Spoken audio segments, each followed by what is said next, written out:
High বন্ধুরা, তোমাদের সবার পুজোর শপিং হয়ে গেছে? কেনাকাটা আমার একটু লেট হয়ে গেল, কিছুই সেরকম নেইনি এবারের পুজোয়।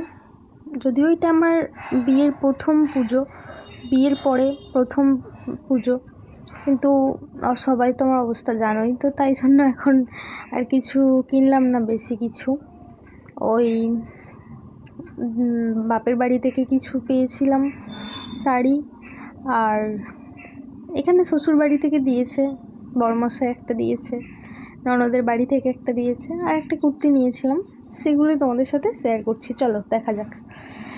প্রথমেই ওই যে দেখালাম একটা কুর্তি, ওই গ্রে কালারের কুর্তিটা খুবই কমফোর্টেবল, খুবই সুন্দর, কাজটা খুবই সুন্দর, আধুনিকা একটা সুন্দর কালেকশান। তো ওইটা নিয়েছি। আর বাপের বাড়ি থেকে ওই সিল্কটা, ফেন্সি সিল্কটা দিয়েছে, খুব সুন্দর কালারের। আর এই যে এখন সবুজ কালারের একটা শাড়ি দেখছো না, ওই কালারের শাড়িটা ননদের বাড়ি থেকে দিয়েছে। আর ওই খুবই সুন্দর কাজ, পরলেও ভালো লাগছে। আর এইটা হচ্ছে আমার হাজব্যান্ড দিয়েছে। এই শাড়িটাও খুব সুন্দর, গ্রে কালারের, আর তার মধ্যে কাজ করা আছে গুটি গুটি, অল ওভার কাজ করা আছে। আর পাড়ের দিকটা, আঁচলের দিকটায় ব্লাউজ পিসটা এরকম কালারের আছে।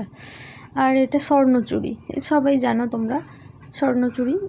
এই কালারটা আমি নিজে পছন্দ করেই কিনেছি, মানে শ্বশুর বাড়ি থেকে দিয়েছিল। তো এই শাড়িটা দাম পড়েছে মোটামুটি 1350 টাকার মতো। তো খুবই কমফোর্টেবল, আর খুবই মানে নরম, সিল্কটা খুবই নরম।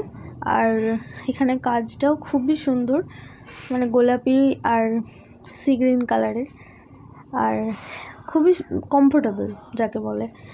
আর এখন তো পুজোতে কিছু পরতে পারবো না, তাই এখনও ব্লাউজ পিস কাটানো হয়নি, পরে কাটিয়ে নেব। তোমরা সকলে জানিও শাড়িগুলো কেমন হয়েছে।